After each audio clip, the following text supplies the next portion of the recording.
Got it. We got to do a tester though. Oh, yes, we do. Ready? Yep. Testing. 1, 2, 3. What is that mouth? You're crazy. Just morphing. They don't hear those sounds at all. You're morph. That's probably a good thing. But the camera sees it, so that's good. Okay, stop.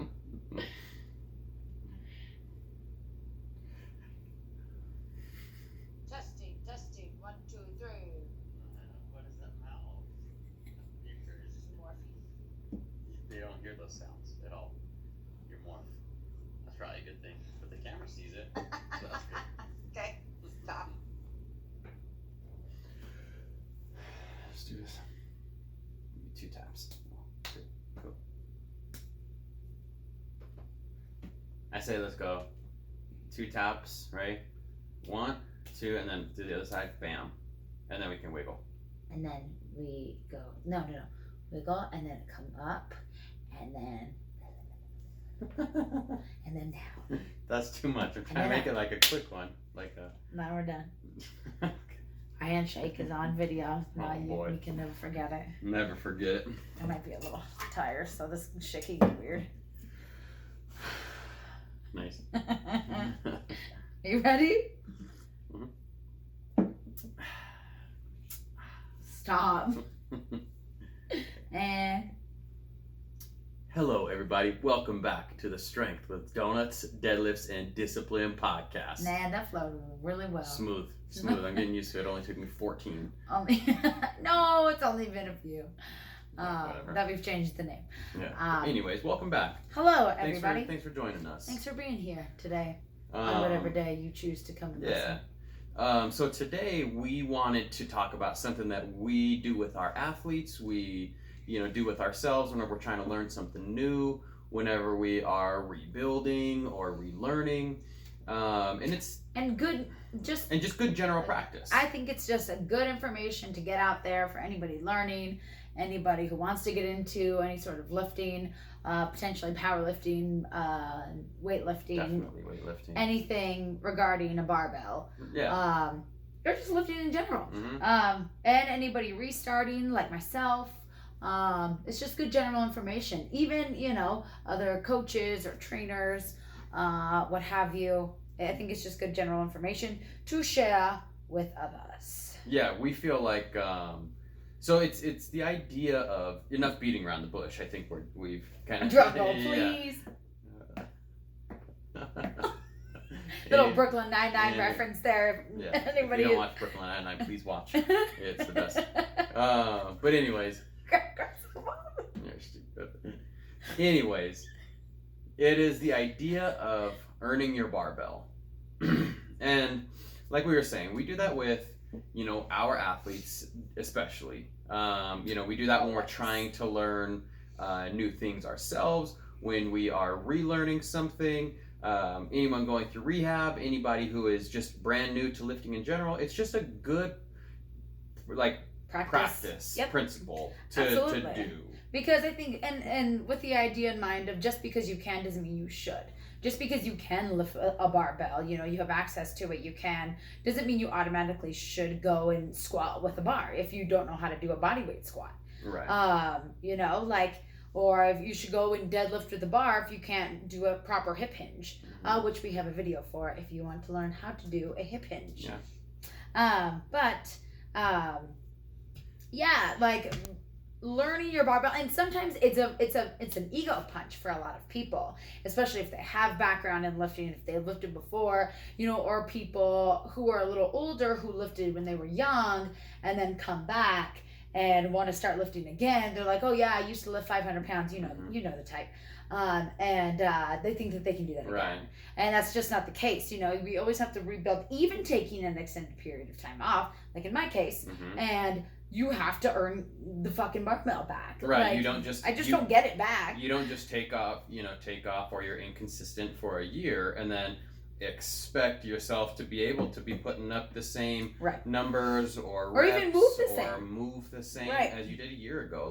For sure. There are things that you need to put in place to lift safely. Because I think at the end of the day, what a lot of people don't take into consideration, or at least a lot of people that we've come across, they don't consider that lifting is a long game, Right. I mean, it's something like you should be able, like you should be doing some sort of squat like forever, right? I mean, might not be You with the have to barbell, but sit you have down, to sit down right. to go to the bathroom, like sit down to go like on the couch, get up from the couch, like when you go to a restaurant, you know what I'm saying? Like squatting is just an essential of our lives. Right. As is hinging, when you Right, bend down to pick hinging, something right, up. mhm. Like all of pushing something, like same thing. All of those movements are like essential to just our movement. So understanding how to execute them well, even if it is just being able to sit down in a chair Mhm. well, to bend over to pick something up Right. well, you know, to, you know, push yourself away from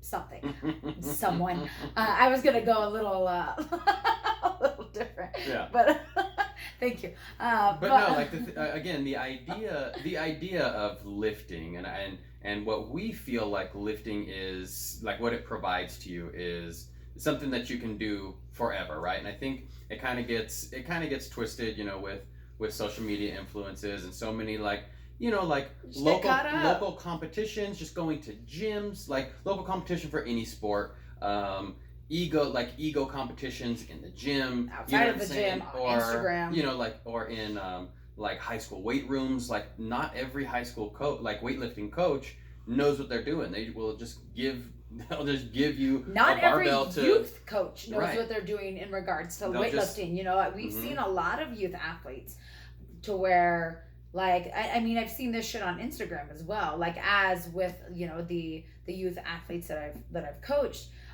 with strength training. You know, they're like, oh yeah, like, you know, our coach told us to do this, and I'm like, okay, do it, and I'm like, That's bad. Please don't do that. Mhm. Like, let's readjust. Like, let's reassess. Or, you know, we see on Instagram where, you know, coaches, for like example, are working with like high school athletes or whatever age athletes, and they're like, oh yeah, you know, form is a little sloppy, but we'll get there. And they're pulling up all this weight. You've got no business. If you're using that, if that is what you're saying when you're talking about someone lifting weight, they should be lifting that weight. Right. If you're having to cover up the fact, my plant needs water. Mhm.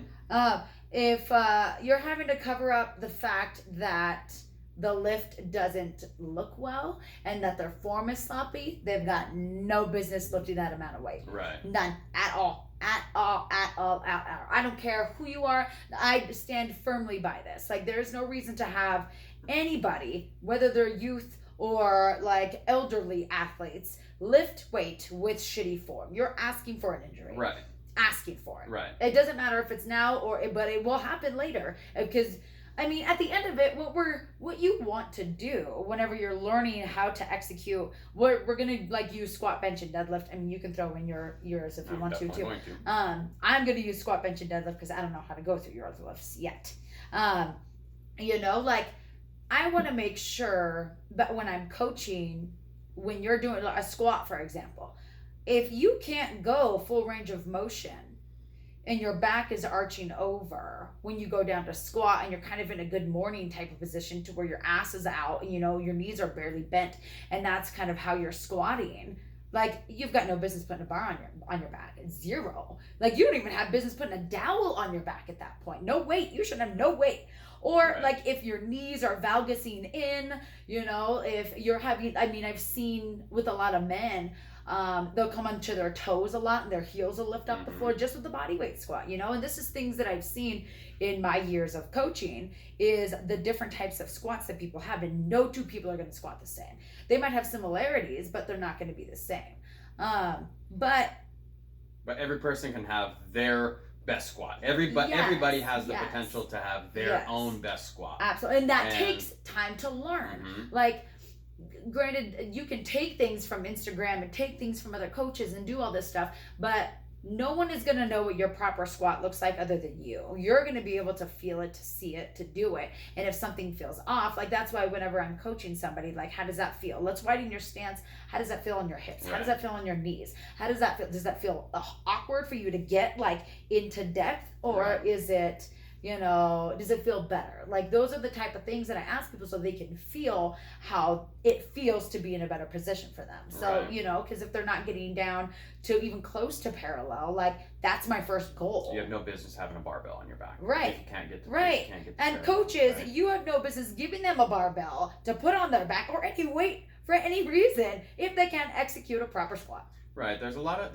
responsibility. Bench. There's a lot of responsibility for strength coaches, for personal trainers, to not try and like salvage an ego in order to like get somebody to lift weight for whatever, right? Because just at because that point you're protecting ego, and you're not actually protecting the well-being of your individual, athlete, right? If you're athlete, if you're client, like you know the type, right? Like that they are physically strong, but you know that they can't move well. Right. It is your responsibility, is our responsibility as, the coaches, the trainers in that, to see that and to say like, okay, like, hey, this is gonna be tough, but we gotta step back. Right. Like, we gotta learn how to move, because once you learn how to move, like, we are going to be flying. Right. Well, and I think that's exactly the thing that people don't like to hear. And I've had athletes in the past that have stopped training with me, and like, it's perfectly fine. Like, to each their own. No, not everybody needs to train with me. I totally get that. I'm not everybody's cup of tea, and I'm perfectly okay with that. But like, because I am the type of coach to be like, all right, like, yes, you can lift that weight, but you're not moving it well.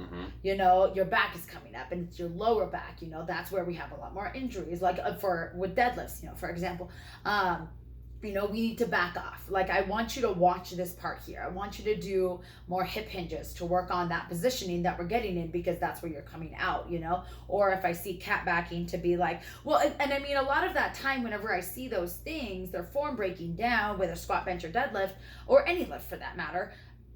You got to strip the weight and come back to, let's just do a hip hinge. Let's just do a box squat. Right. Let's just do a push-up, Let's see how you move. Let's see how you move. In this position, right.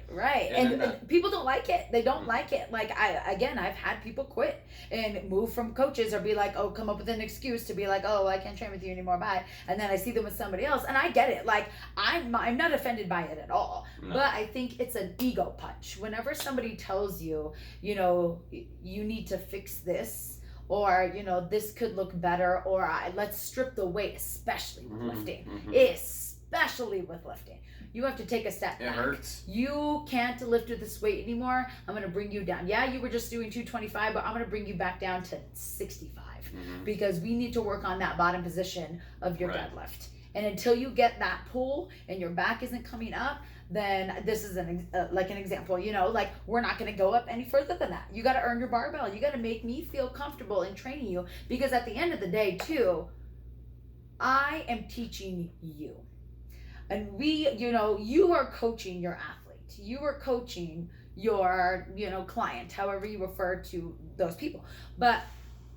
And do you want to be teaching people improperly when they go out there and they do a competition or whatever and lift like shit, miss all their lifts for powerlifting, or they injure themselves because of the way that you've taught them, because of the foundations that you laid, because you let them get away with lifting like shit? Again, you're teaching ego, you're not teaching form. Right. You're not teaching functional lifting. Right. And I think another thing too is we've also learned this from experience. We didn't learn this like from our own personal coaches, or I'll speak for myself. I don't know about you, if you've had any coaches or anything like that, but I definitely didn't have any coaches in my athletic career, or even like in my adult whatever recreational lifting.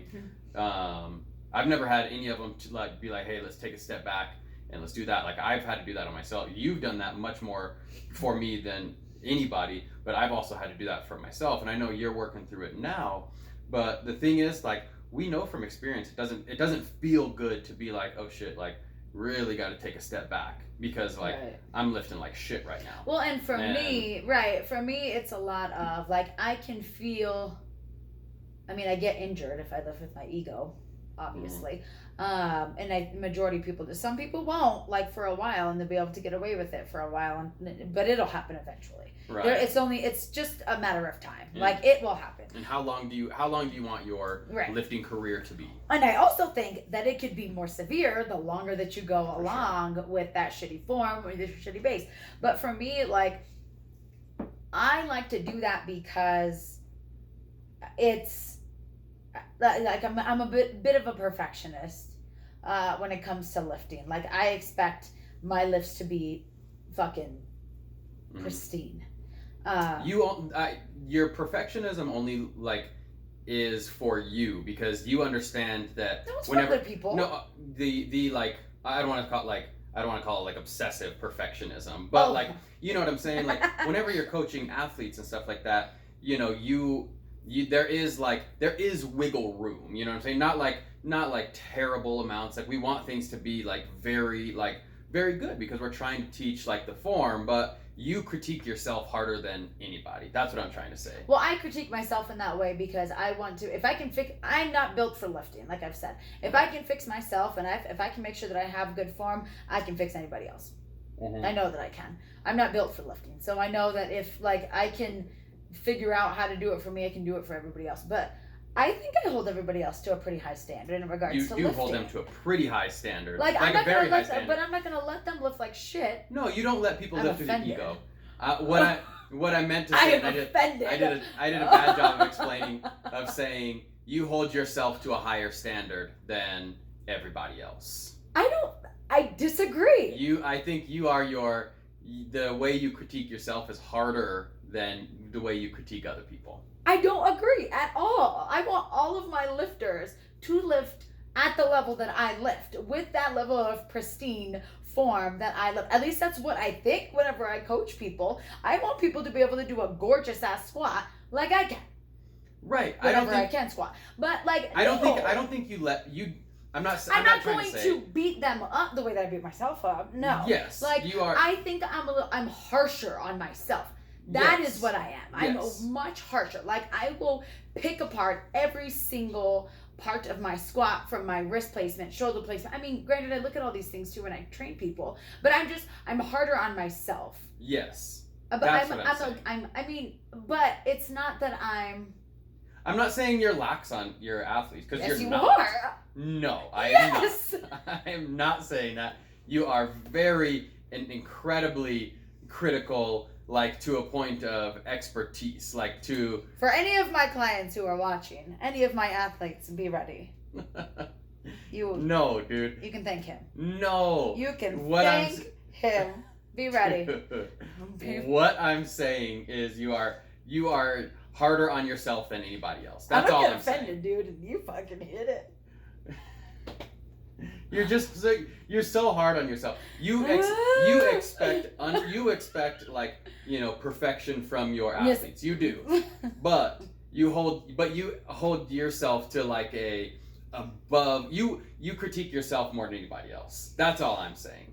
Because I've seen it. Well, yeah. I've seen you critique I have to be the example more than anybody else. I'm not going to tell somebody to have a good squat. Oh, you got to fix this. Oh, your back is rounded. Oh, you know, you're doing this. We got to bring it down. If my shit looks like shit, if I don't lift well and I'm telling people to lift well, who the fuck am I? Right. No, I agree. I can't do that. Like, I'm not going to be able to tell somebody to fix their shit and their lifts if mine look like garbage. Right. You know, like, I've got no business doing that. Like, I've got no business doing any of that if I can't be the example. I set the example for my athletes and clients. Right. I set the example 1,000%. And I wish to be that example to where people are like, oh yeah, here, like, this is how you do like a good deadlift. Look at my coach. Like, right. Or let me show you because I learned, you know, like, and I want them to know what it is to lift correctly so they can go on and share that information with people in a nice way, of course. Don't go up to people and be like, dude, your deadlift looks like shit. I mean, please don't do that. Anyways. No, you do. That's another thing that you do really well is you teach people why they're doing what they're doing. That's something that that's something that we try and do here too. I love it. We try and help people understand why they're doing what they're doing. Right. Well, because you at want them that to point- understand what muscles they're using, Right. why they're using it. This is my favorite part of lifting, by the way, which is Right. probably why I took offense to you saying that. I know. I don't think you've ever offended me in our however many years we've known each other. You've pissed me off a lot of times, but never offended me. Oh my goodness. I'm so sorry. I didn't. Shit. Goodness. I take pride in that. But no, this part of lifting is my favorite part. I love to teach people how to lift and how to lift well and how to know why they're lifting the way that they are. You know, if they need to like move their knees out, well, why? Like, why do I need to do that? Oh, Right. it's because your knees are valgusing or caving in, and that creates this, this, and this. Like, and it potentially can lead to this, this, and this. Like, like I want to be able to explain that. So whenever they do it, they understand why. It's not like, oh, just do this. I never want to be that coach that is like, oh, you have to do this because I said. Well, and whenever they go to lift on their own, they're thinking and they're replaying these things. Right. Like, oh, I need to do this because of this. Right. Oh, wait, I forgot that step. Oh, okay, but, and then it helps them, like, it triggers that memory of, like, Right. oh, shit, well, oh, okay, this is why I'm doing that. This is why I need to do that. Oh, this happened. This is why I need to do Well, it. and I also think, too, if you don't have a coach or a trainer, to be that type of person with yourself, to earn your barbell, if you're lifting on your own, if you're being your own coach, too, to be critical of all that stuff, because like we were saying, you can understand why those things are important to do and to make sure that your base is solid before you even pick up that barbell, and understand why having your feet at a particular like width is good for you, or an angle is good for you, your spine, how there's lots of things. I won't go on that tangent, but to be critical with yourself too, and like if you are your own coach, I think recording yourself is absolutely critical, And being honest with yourself. Oh, and being so honest with yourself, yes. Again, sometimes you can get a little obsessive. I get it. I do it. Like it's rough, but I'm okay with that. Like, I'm not gonna lie. Like, I'm okay being hypercritical of my lifts. Yes. I'm okay being hypercritical of my form. Well, they're I don't your care. lift. Like, No one else can tell you how to critique yourself. I'm going to continue to be hypercritical of Right. my lifts because I don't want to. That's why you've won injure myself. That's why you've won every meet that you've ever entered. Yes. It's part of the reason. Well, the other reason is you're very strong, and that's yeah. what it is. I used to be. Well, right now, yeah, you're not. You tried to, and you hurt yourself.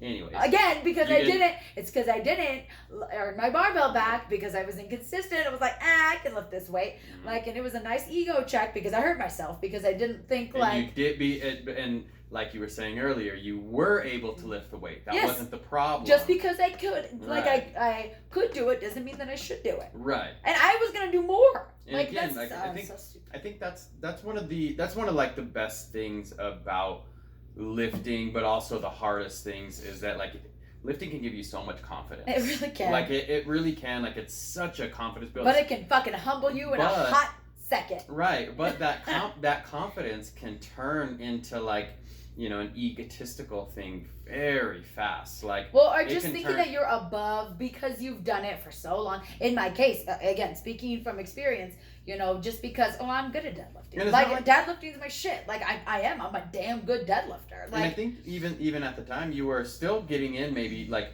at least once a week. and it's funny too because the day that I deadlifted, it had been a month before I had deadlifted prior to that. Right. And I knew that going in. Like going in, I thought about that. Like, oh, it's been a little while. Like, because I'll go back and like look at especially when I was inconsistent, I was like looking at all the shit. Like when was Right. the last time I did this? Oh, ooh, okay. It's been a while. Like and I knew that going into that deadlift session. And I was gonna do more weight, and I was like, nah, I'll pull it back. I'll take off these 10s, And you stripped from 175 to 155. yes. Right. So then you're right. I brought it back because I was like, shit, it's fine. It was like, I'll be able to pull 175 for fives. Are you kidding me? Right, Like, I'll easy. be fucking fine. But then, not lifting for a month, not training my core in that way, and not doing shit really. and went and did it, and my body was like, oh, no. I'm a break. Yeah, sorry. Well, and I think too, you know, now you have to relearn. Now I can't even hinge without like having some sort of discomfort. So a bitch learned. Like, right. And I think that's why, you know, that's what earning your barbell is really good for, because then you're in a position to where your body is ready to take on the barbell. Yes. Right? Because yes. because you have done your bodyweight exercises. You're now like a little bit more you're mobile enough to complete the lift safely and with a little bit more strength, right? Like you've progressively overloaded your body. You've built yourself into this position, and you know you're now ready, because you know we'll say it again. You said it like you said it the first time. Just because you can doesn't mean you should. Well, right? And if you think about it too, if you think about transition, doing a body weight, if you think about the transition from a body weight squat to, I mean, I would think like the top of it would be an overhead squat, which is a whole nother monster. I cannot do those. I mean, I can, but like it's weird. But I mean, or just like a regular, you know, barbell weighted squat. Any kind of weighted squat. Right. So if you think about what your body is needing from those two things, even if you just have like just the barbell there, with that barbell, you're also adding the additional stimulus of having to balance that barbell. Right. Like, yes, you might have the strength, but is your core able to stabilize in that way? Right. Like, have you built those neural pathways within your body, your core, like your hips, your shoulders? Have you built those yet? Right. Like for your body to be able to withstand balancing and squatting. Right. With weight. Right. Regardless of how much. Like, if you haven't even touched that, like, you're having to add those additional stimuli other than standing there and squatting. You know, there's so many things that you have to build that I think, again, we forget that we have to do. Same thing with a deadlift. Yeah, you might be able to hinge, but are you able to keep your spine in alignment whenever... You're able to keep your lats tight. Right, are you able to keep that position? Keep the bar close. Right, there's so many other little things that people like will look over because they don't feel like they're that important, and that I love a lot. And because they can.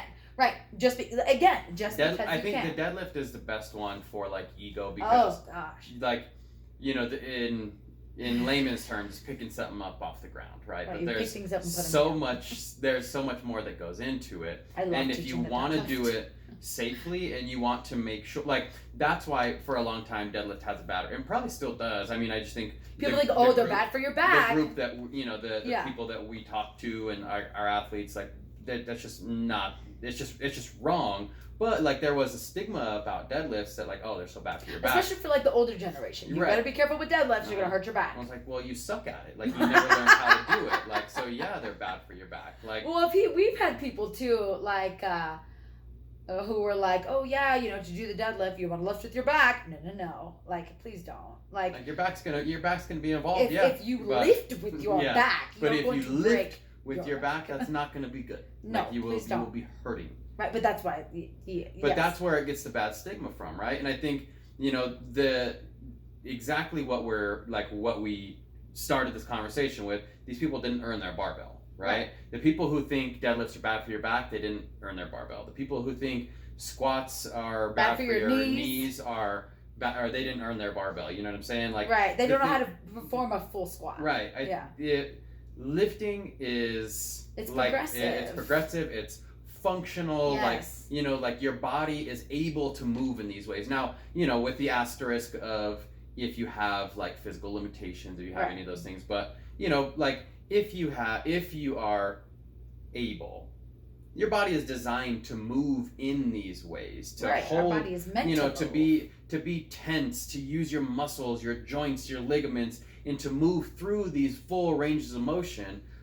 But you have to train your body to get there. You have to earn the weights respect. But and I also think too, especially if you look at like a little baby, you know, whenever they go to do a squat, they can. Mm-hmm. But as we get older, we lose that mobility because we stop moving in that way. Right. So, you know, if we are, yes, we're meant to move that way because look at a little fucking kid just squatting all over the damn place beautifully. You know, they don't, like, they're not all hunched over and weird and all wonky, all valgus knees.